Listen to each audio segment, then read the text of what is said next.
que Ele fale com autoridade, que Ele fale de uma maneira poderosa e que possa transformar, confrontar e impactar os corações das vidas que estão aqui presentes nessa noite. Assim nós oramos em nome de Teu Filho Jesus. Amém. Saúde os irmãos com a graça e a paz. Amém. Tome assento, meus irmãos. Vamos fazer leitura na carta de Paulo aos Romanos, capítulo de número 3. Carta do apóstolo Paulo aos Romanos, capítulo de número 3. Os versículos de número 21 em diante.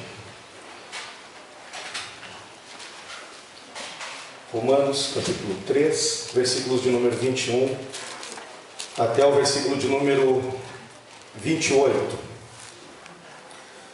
Mas agora se manifestou sem a lei a justiça de Deus, tendo o testemunho da lei dos profetas, isto é, a justiça de Deus pela fé em Jesus Cristo para todos e sobre todos os que creem, porque não há diferença, porque todos pecaram e destituídos estão da glória de Deus, sendo justificados gratuitamente por sua graça, pela redenção que há em Cristo Jesus, ao qual Deus propôs para propiciação, apaziguamento pela fé no seu sangue, para demonstrar a sua justiça pela remissão dos pecados antes cometidos sob a paciência de Deus, para demonstração de sua justiça neste tempo presente, para que ele seja justo e justificador daquele que tem fé em Jesus. Onde está logo a jactância, o orgulho? É excluído. Por qual lei? Das obras? Não, mas pela lei da fé. Concluímos, pois, que o homem é justificado pela fé, sem as obras da lei. Meus irmãos, a luta indômita e frequente, constante do apóstolo Paulo, à sua época, foi provar que a obra da redenção tinha um centro, e esse centro é Cristo. Nos dias de Paulo, os seus compatriotas, os judeus, eram um grande empecilho a isso, porque em nome da sua tradição eles bloqueavam qualquer possibilidade, por mais mínima que fosse, de que alguém pudesse ser salvo por um ato exclusivamente divino. Era inconcebível para os judeus contemporâneos de Paulo aceitarem a ideia de que alguém poderia ser salvo independente do cumprimento da lei, da observância da lei, de maneira que eles vão tornar-se um certo empecilho para o ministério do apóstolo Paulo. Eis a razão porque a mensagem do Evangelho ela vai causar tanto espanto, tanto assombro. O Evangelho, meus irmãos, a boa nova da justificação pela fé, é a revelação de Deus desde sempre. O Evangelho não é o Evangelho apenas a partir do Novo Testamento. O Evangelho é o Evangelho desde sempre. A revelação de Deus é a boa notícia, a boa nova salvadora, a ação de um Deus que nos salva, que vem ao nosso encontro, porque o pecado nos coloca em uma situação de total depravação e, portanto, total dependência. Paulo, na sua época, nos seus dias, deixou isso muito claro. Eu gostaria de convidar a igreja para que juntos nós lêssemos alguns textos. Primeiro em Gálatas, capítulo de número 3, Paulo ele vai deixar isso muito claro.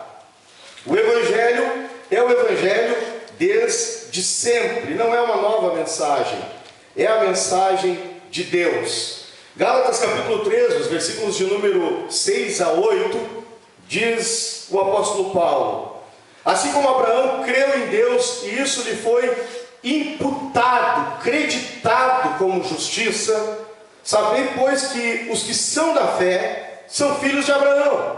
Ora, tendo a Escritura previsto que Deus havia de justificar pela fé os gentios, anunciou primeiro o Evangelho a Abraão, dizendo: todas as nações serão benditas em ti.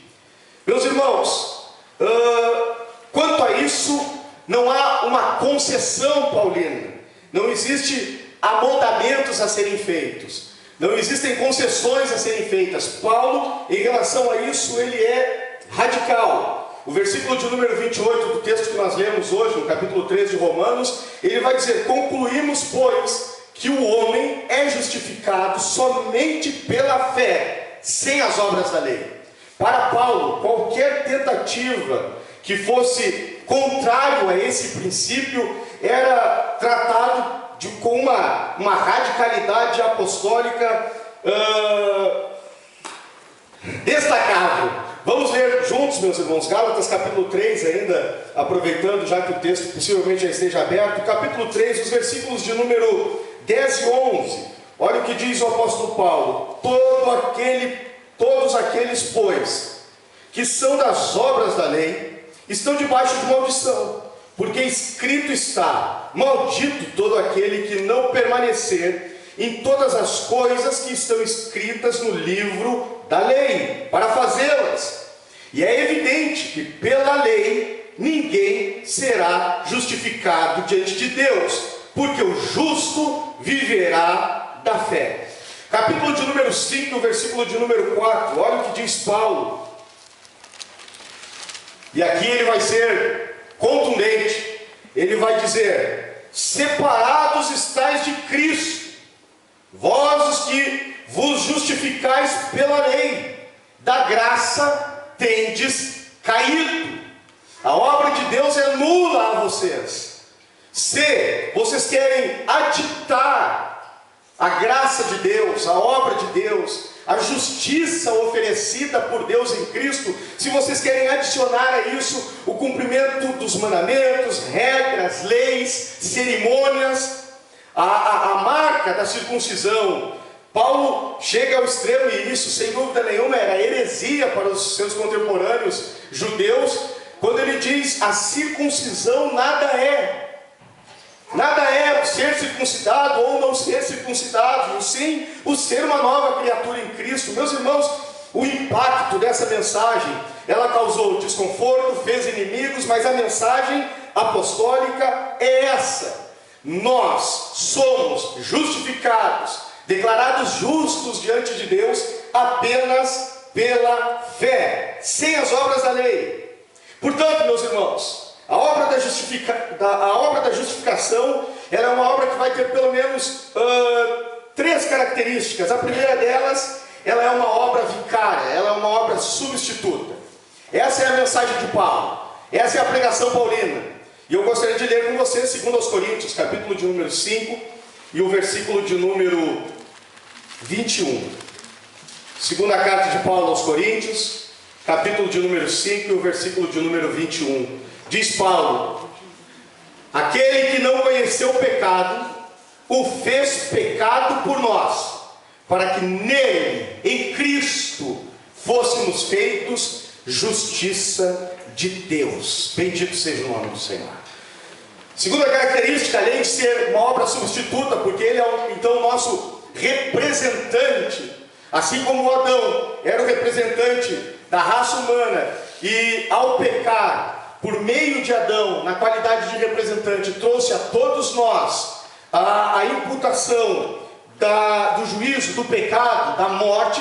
Cristo agora se coloca como o nosso representante, e por meio dele a vida de Deus nos é alcançada, por meio dele a justiça de Deus nos é ofertada, por meio dele a redenção nos é alcançada. A segunda característica, meus irmãos, dessa obra justificadora de Deus, além de ela ser substituta e vicária, ela vai ser única. Ela é única. Paulo vai dizer em segunda carta ao jovem pastor Timóteo, no capítulo 2, no versículo 5, ele vai declarar: porque há um só mediador entre Deus e os homens, Jesus Cristo o homem.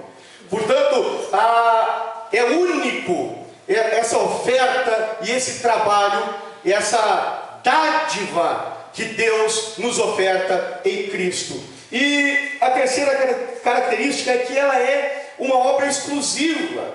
O apóstolo Pedro ele vai dizer, Atos capítulo 4, versículo 12, porque em nenhum outro há, porque dado aos homens, ninguém recebeu um nome pelo qual nós possamos ser salvos, exceto Jesus Cristo. A exclusividade, a singularidade da obra do Senhor Jesus na obra, no trabalho de nos justificar e de nos declarar justos diante de Deus. Portanto, meus irmãos, e só pode ser recebida essa graça da justificação mediante a fé. Efésios 2, versículos de número, os versículos de número 8 a 10, que é um texto que é recorrentemente citado aqui no púlpito do Jardim Botânico. Pela graça sois salvos mediante a fé. E isso não vem de vós, é dom de Deus. Não vem das obras, para que ninguém, nenhum de nós aqui, se glorie, porque somos feitura sua, criados em Cristo Jesus, para que andássemos nas obras que Deus de antemão preparou, para que o seu povo caminhasse e trilhasse nelas. Meus irmãos, essa é a mensagem do Novo Testamento. A explícita mensagem da justificação pela fé no Novo Testamento. Essa é a clara mensagem do Evangelho. O homem é justificado somente pela fé. É olhando a obra do crucificado e confiando nela, sem nenhum aditivo, sem nenhuma participação nossa, sem nenhuma colaboração humana, apenas confiando na obra que Ele fez, apenas recebendo a obra realizada por Deus em Cristo Jesus na cruz do Calvário, é que a nossa justificação está então garantida e assegurada e conquistada. Essa é a mensagem do Novo Testamento. O fato é, meus irmãos, que passados 1500 anos depois, após muitos processos e formulações, a igreja cristã ela acabou se encontrando num emaranhado de misticismos e filosofias que simplesmente desviaram o coração da igreja destas verdades aqui proclamadas. A igreja medieval da época da Reforma, no que tange a fé, ela tinha algumas formulações. Eu vou citar algumas delas aqui. Primeiro, a igreja medieval, ela entendia que a justificação, ela se basearia numa graça infusa, em alguma boa qualidade humana, algo que os homens pudessem fazer para que assim obtivessem o favor divino. Também, a igreja da época entendia que a justificação seria um ato medicinal, como que um ato de cura, um processo de combate de uma doença, pelo qual o pecador seria feito justo mediante a santificação, ou seja, por um processo. Ele então alcançaria, obteria a vitória sobre o pecado, alcançando assim o favor de Deus, sendo assim favorecido por Deus. Uma segunda proposição da igreja medieval, à época em que eclodiu, estourou a reforma protestante, ela está pautada no seguinte: a justificação haveriam graus de justificação, de sorte que um crente estaria mais justificado em relação ao outro. Haveriam crentes mais justificados e outros menos justificados. O crente não poderia estar seguro de sua salvação. E meus irmãos, tais perspectivas em relação à justificação, elas abriram um caudal para todo tipo de manipulação, dominação, para toda a sorte de manipulação que acabou, de alguma maneira, provocando o coração do jovem monge agostiniano Martinho Lutero. E o drama de Martinho Lutero é muito bem narrado pelo Tim Chester nesse livro, e ele vai dizer o seguinte: Lutero, narrando o seu drama, a sua época, ele diz o seguinte: a justiça de Deus é nele revelada. Eu, Lutero, odiava a palavra justiça de Deus, que pelo uso e o costume de todos os meus professores foi ensinada a entender filosoficamente como referência à justiça formal ou ativa, como eles a chamam, ou seja, a justiça pela qual Deus é justo e pela qual Ele pune os pecadores e iníquos. Mas eu, Martinho Lutero, irrepreensível que era, achava que diante de Deus era pecador, com uma consciência extremamente perturbada. Não podia ter certeza se Deus havia sido aplacado por minha satisfação. Eu não amava, pelo contrário, eu odiava o Deus justo que castiga os pecadores. Em silêncio, se eu não blasfemava, certamente resmungava com veemência e ficava irado com Deus e dizia: não basta que sejamos miseráveis pecadores, perdidos por toda a eternidade devido ao pecado original, sermos oprimidos por toda espécie de calamidade por meio dos 10 mandamentos, porque Deus amontoa tristeza sobre tristeza mediante o Evangelho, e com o Evangelho nos ameaça com a sua justiça e a sua ira. Era assim que eu me enfurecia com consciência indômita e perturbada, constantemente atormentado por São Paulo com aquele pedaço em Romanos 1, desejando ansiosamente saber o que queria dizer com aquilo. Meditava noite e dia nessas palavras, até que finalmente, pela misericórdia de Deus, prestei atenção ao seu contexto. A justiça de Deus é nele revelada, como está escrito: o justo viverá pela fé. Comecei então a entender que nesse versículo, a justiça de Deus é aquela pela qual a pessoa vive por dádiva de Deus, ou seja, pela fé. Comecei a entender que esse versículo queria dizer que a justiça de Deus é revelada pelo Evangelho, mas é uma justiça passiva, ou seja, pela qual o Deus misericordioso nos justifica pela fé, conforme está escrito: o justo viverá pela fé. De repente, senti ter nascido de novo e entrado no próprio paraíso por seus portais abertos. Imediatamente vi toda a Escritura por uma ótica diferente.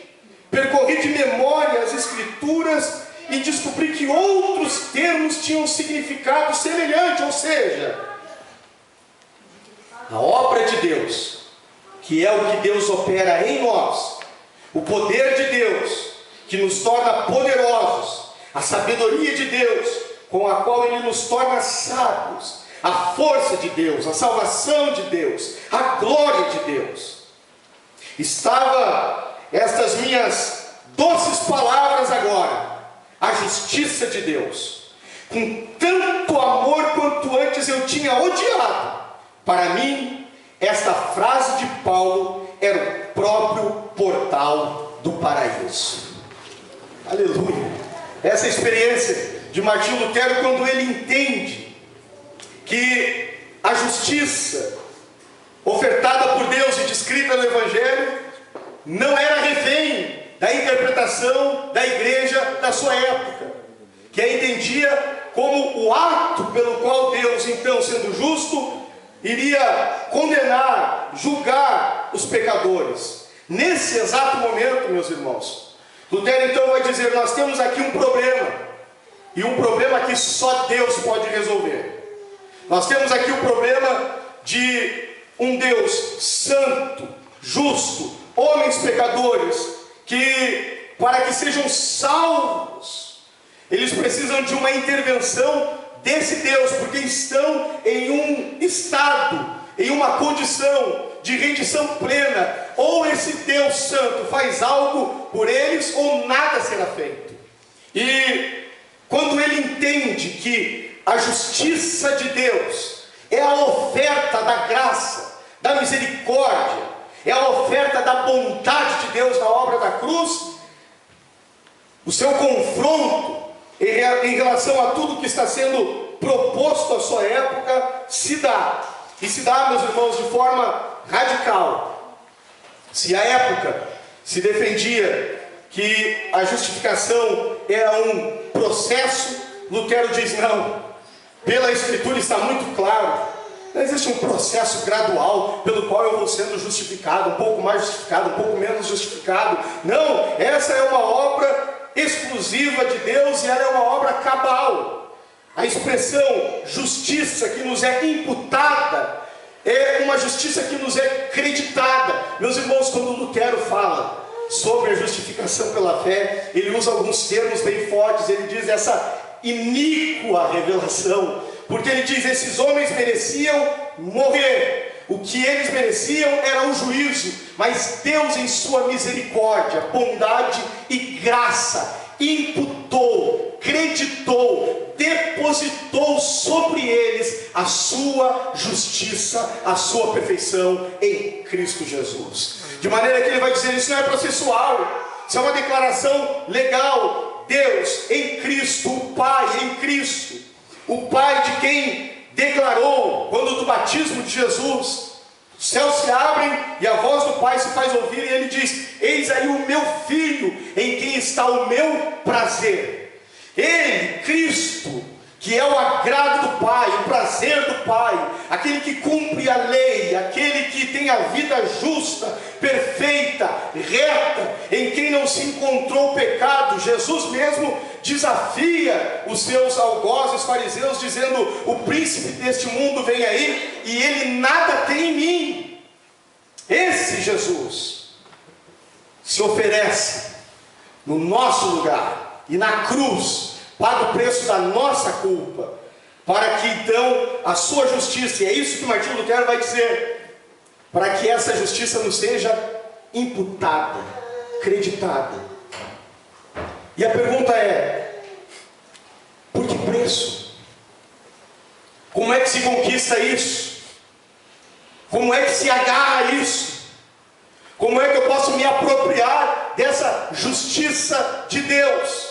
Mediante a fé. Mediante a fé. A fé não é um fim em si mesma. A fé é o meio pelo qual eu vou ter acesso a essa rica graça e misericórdia. Meus irmãos, é assombroso, mas essa é a mensagem do Evangelho. É assustador quando nós pregamos dizendo: nós somos justificados única e exclusivamente pela fé. A nossa carne grita dizendo: não pode, eu tenho que ter parte nisso, não pode, eu tenho que fazer alguma coisa. Para Lutero, a fé, meus irmãos, a expressão latina época, fidúcia, é confiança, é dependência, é um estender de mãos vazias, é um pedinte. A fé é uma autodenúncia. Lutero desafia o povo da sua época e a época da reforma, para que entendam que a fé, meus irmãos, não é uma virtude, a fé é um dom, é um presente de Deus, é uma autodenúncia, é um reconhecimento de que eu dependo de Deus. Isso é a fé. A fé é o reconhecimento da minha necessidade. A fé é o reconhecimento de que eu sou um ser carente, vendido ao pecado, e que a única resposta para a minha vida está na cruz de Jesus de Nazaré. Está na obra do Cordeiro de Deus que tira o pecado do mundo. Que a única resposta para o meu pecado está em Jesus de Nazaré. Meus irmãos, essa é a mensagem. E aí, em razão disso, é que a declaração de Martinho Lutero, tão citada pelo Gabriel Cantes, tão citada pelo pastor Majewski, ele vai dizer: este é o artigo pelo qual a igreja está de pé ou ela cai. Porque ou a obra da salvação ela é uma obra de Deus, e por ser uma obra de Deus ela será levada a efeito, ou ela é uma obra que tem cooperação humana. E se ela tiver cooperação humana, ela está fadada a fracassar. Ela está fadada a não ser levada a efeito.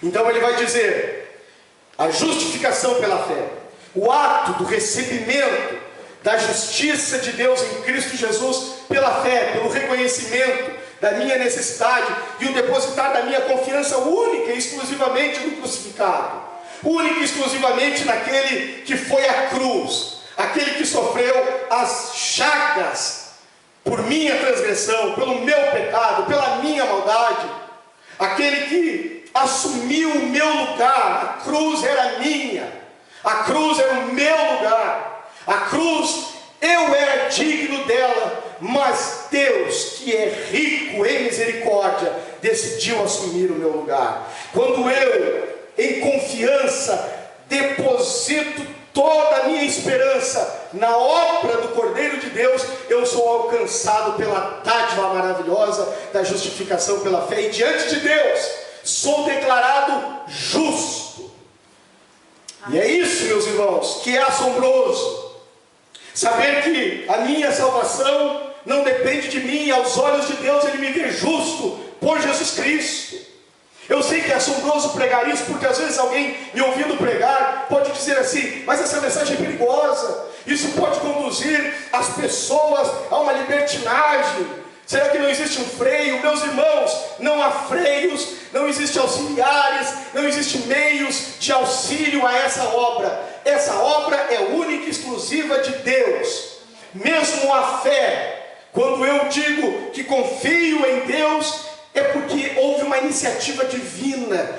Ele me encontrou, Ele me buscou, Ele me presenteou com a fé que eu tenho para confiar nele. Não existe absolutamente nada que nenhum de nós possamos fazer ou realizar para cooperar com Deus nessa obra. Meus irmãos, só assim fará sentido aquele texto bíblico que diz: a salvação pertence ao Senhor.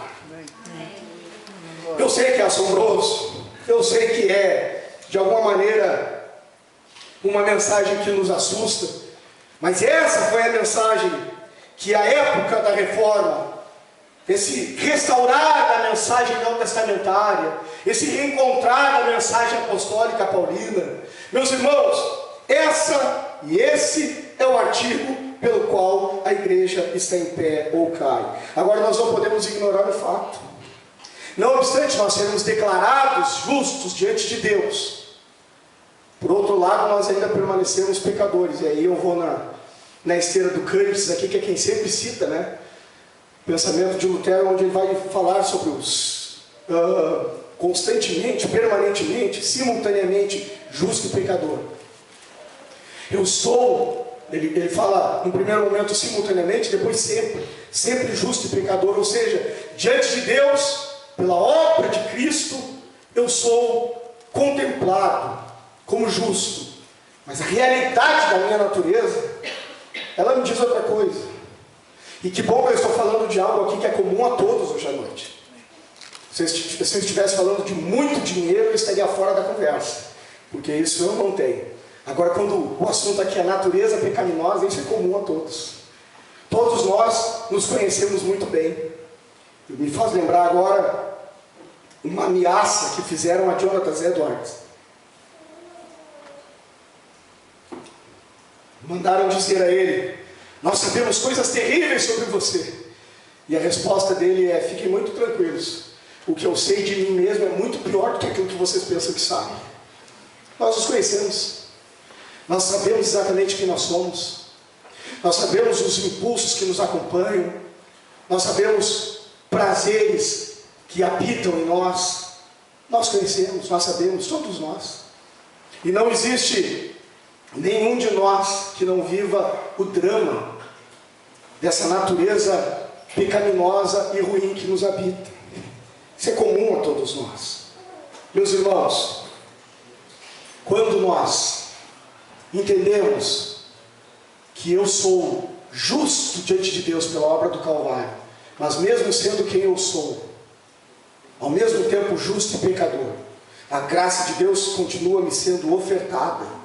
Porque Deus não estará negociando comigo, porque Deus não estará esperando de mim uma resposta daquilo que eu possa fazer, porque não há o que eu possa fazer. Tudo o que tinha que ser feito, foi feito em Cristo. Sempre que a minha natureza me infligir dor, angústia, pecado, é hora de me jogar de joelhos e dizer: Filho de Deus, tem compaixão de mim. Sempre como Pedro, quando nós formos afundar nas águas da incredulidade, é hora de erguer a mão. E os filhos de Deus, se tiverem que cair, que caiam no melhor lugar do mundo, aos pés de Jesus, e pedindo a Ele socorro e misericórdia sempre. Porque sempre a sua graça estará sendo ofertada àqueles que confiam em Cristo. Essa é a mensagem da reforma. Essa é a mensagem que nós estamos celebrando, rememorando. E a pergunta, meus irmãos, respeitando o nosso tempo, e hoje? E nos dias de hoje? Qual é a relevância disso? Meus irmãos, nós vivemos em uma época onde a fé, ela é interpretada como pensamento positivo. Vai dar certo, a porta vai se abrir. Se Deus está na frente, dá tudo certo.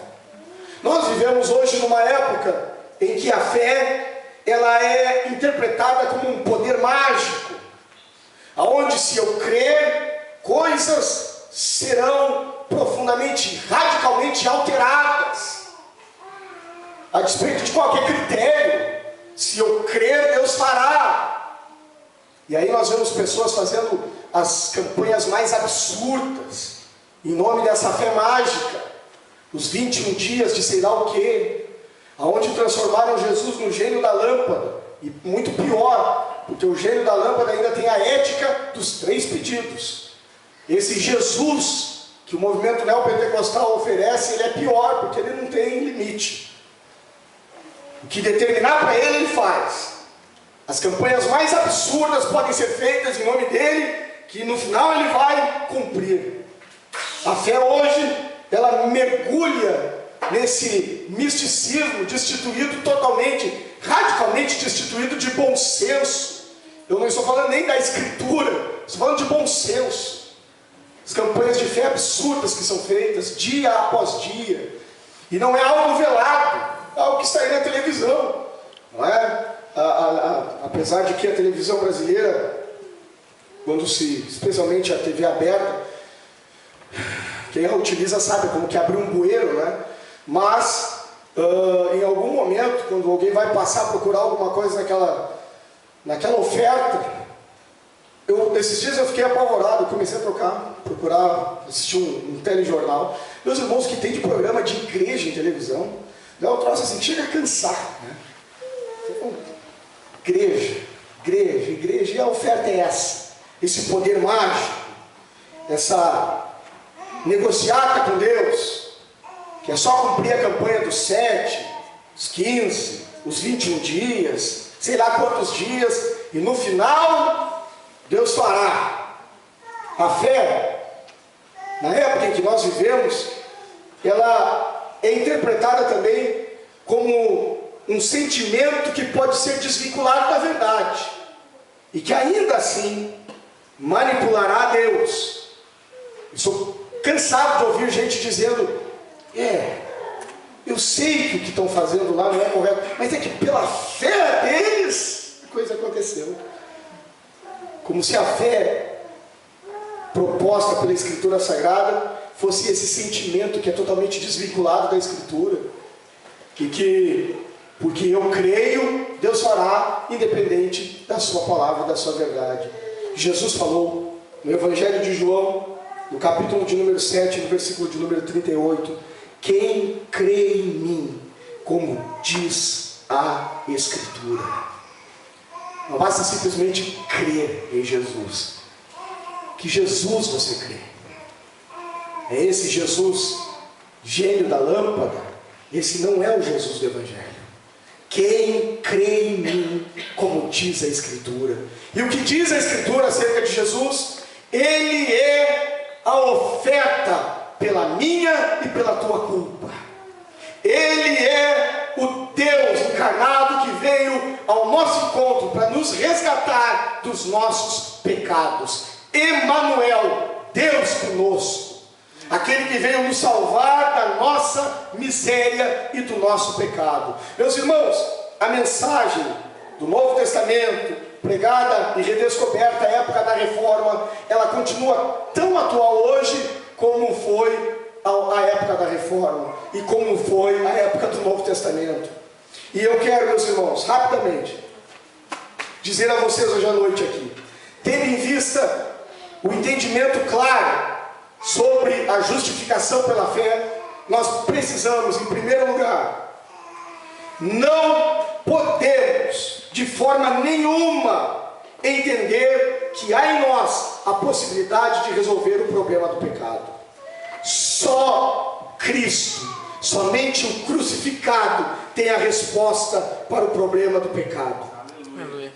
O nosso legalismo, a nossa vontade de fazer tudo certinho, de andar retinho na presença de Deus, a nossa pretensa piedade, santificação, aquele ascetismo radical, a nossa especulação, seja ela filosófica, seja ela especulação teológica apenas, ou alguma experiência mística, de algum encontro, de algum momento de êxtase que você pode ter tido na vida, eu vou lhe dizer que nada disso resolve o problema do pecado. A solução para o problema do pecado humano está na cruz de Jesus. E é para lá que nós temos que olhar. É para a obra do crucificado que nós temos que olhar. É para a obra feita no Calvário que nós temos que endereçar o nosso olhar. E é sobre a obra de Cristo, e é para a obra de Cristo que nós temos que endereçar toda a nossa confiança sempre.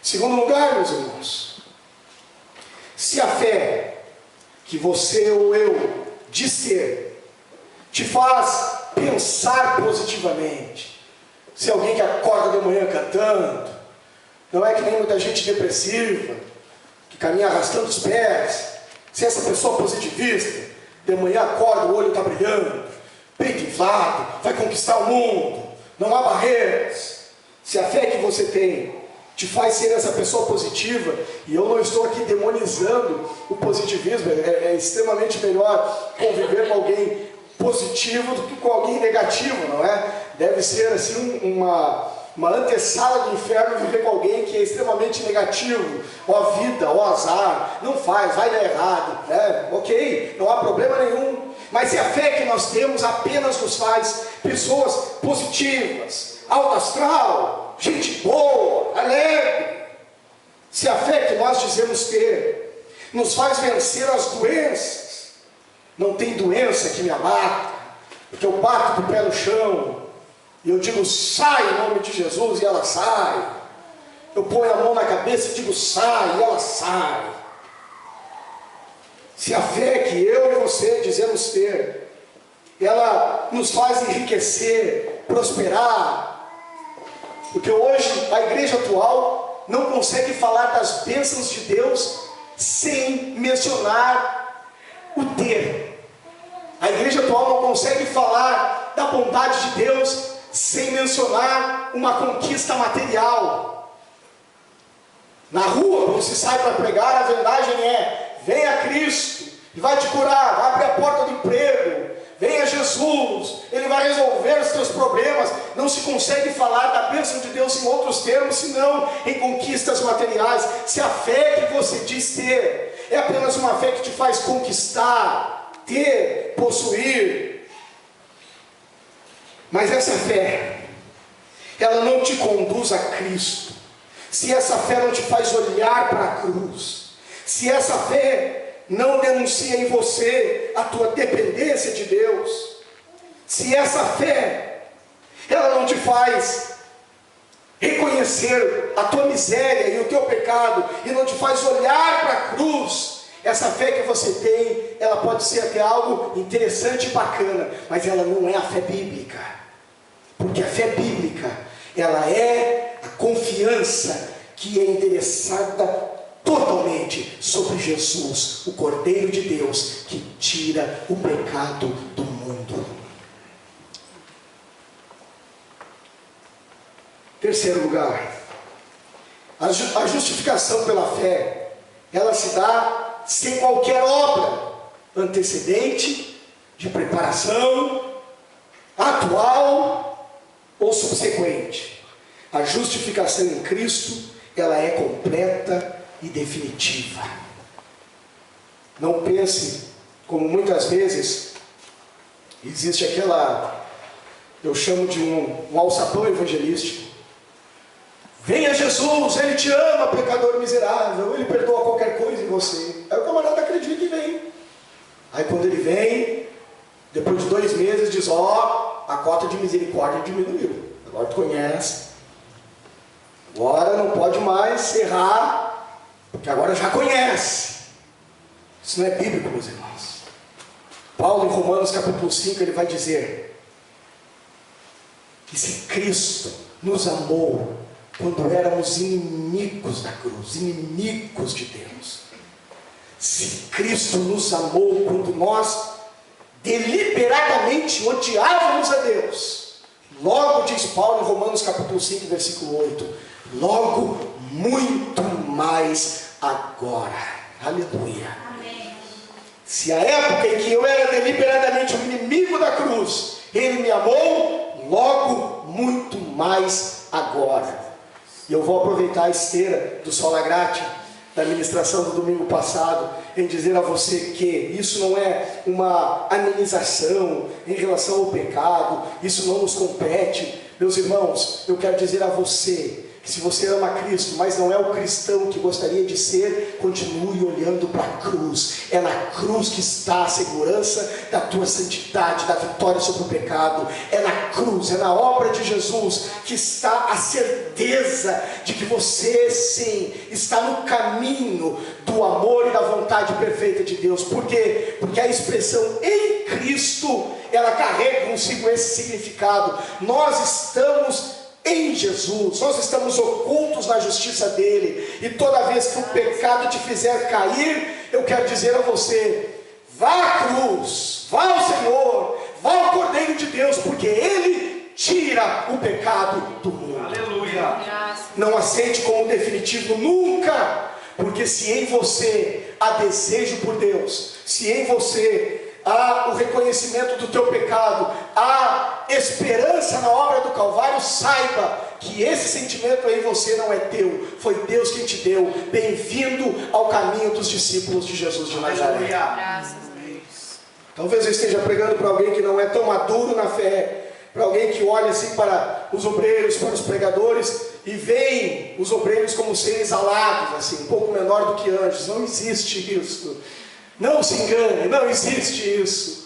O que existe são pecadores que foram alcançados pela graça de um Deus santo e maravilhoso, que tudo o que tinha por direito a fazer era nos condenar, mas em Jesus e na obra da cruz Ele resolveu nos resgatar, e Ele assume a nossa culpa e nos oferece a sua justiça, a sua santidade, a sua perfeição, a sua graça e a sua misericórdia. Bendito e louvado seja o nome do Senhor. Em quarto lugar, meus irmãos, a fé, ela não é uma virtude, a fé é um dom. Saiba que a resposta que você dá a Deus é por causa de uma ação de Deus em você. Nossa resposta a Deus, ela é reativa à obra de Deus em nós. Portanto, sejamos humildes. Sejamos humildes. Como diz Paulo, onde está logo a vaidade, a jactância, o orgulho, a arrogância? Sejamos humildes. Nós somos salvos pela graça mediante a fé. Quinto lugar, a fé ela não é um fim em si mesma. A fé ela é um meio que nos conduz a Cristo, um meio que nos conduz à graça, um meio que nos conduz ao amor de Deus, um meio que nos conduz à misericórdia de Deus, um meio que nos conduz à bondade de Deus, um meio que nos conduz a um relacionamento pessoal com Deus, que de juízo, por causa da obra do Calvário, Ele passa a ser o nosso Pai. Bendito seja o nome de Deus. É por causa da obra da cruz que Deus, de meu juiz, Ele é feito meu Pai. Bendito seja o nome do Senhor Jesus. E para encerrar, meus irmãos, dentro do tempo determinado pelo reverendo, uma instituição, uma igreja, que reivindica ser igreja, mas se ela nega, ou ela condena o sola fide, saiba, essa é uma instituição religiosa de qualquer natureza, mas ela não é uma igreja. A igreja de Cristo, ela arvora a bandeira da justificação pela fé, e diz a todo homem, em todo tempo e em todo lugar, que nós somos justificados unicamente pela fé em Cristo, sem as obras da lei. Que Deus nos guarde nessa certeza, no nome do Senhor Jesus. Eu vou pedir que a Dani, não sei se vocês podem cantar um hino, depois eu oro dos irmãos.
precioso nome do Senhor Jesus, nós estamos com toda a reverência, tua presença essa noite, bendizendo e adorando ao teu nome, por ser esse Deus grande, justo, santo que és. Mas a tua santidade, o teu amor, eles se encontram em nosso favor, e nós bendizemos ao teu nome nesse dia por isso. Bendito é o teu nome porque o Senhor nos amou, e na cruz o Senhor pagou o preço, nos ofertou a tua justiça. Nessa noite, meu Senhor, eu oro para que a nossa depressão ela se encontre com a estabilidade e a paz de Cristo nessa noite. Eu oro, meu Senhor, para que a maldade que nos habita, o ódio, a tara, o descontrole, ele se encontre com a justiça de Cristo nessa noite. Que nós, curvados diante do trono da tua graça, com as mãos estendidas, porque a nossa parte não é parte alguma, é apenas receber a obra realizada no Calvário. E essa noite teu Espírito e tua palavra nos desafiem a sairmos daqui certos de que, mesmo que os céus e a terra tremam, a nossa salvação ela está em ti, Jesus. Não existe em nós nada que possa alterar o teu amor por nós, porque o teu amado Filho é o nosso Salvador e Ele está diante de nós. Glória ao teu nome. Oh, bendito é o teu nome nessa noite. Mediante a fé, sem obra nenhuma, sem cooperação alguma, nós recebemos a tua justiça, o teu perdão e a tua misericórdia. Que essa noite, com a alma profundamente renovada em alegria, em júbilo, nós saímos daqui confiantes e declarando: bendito é o nome do Cordeiro de Deus que tira o pecado do mundo. Eu sou justificado diante de Deus pela fé somente, sem cooperação alguma, porque assim a Escritura me revela. Eu oro, Pai, que saiamos essa noite daqui com essa certeza e transbordantes dessa vida. Que seja assim, Pai, no nome de Jesus. Amém e amém. Meus irmãos,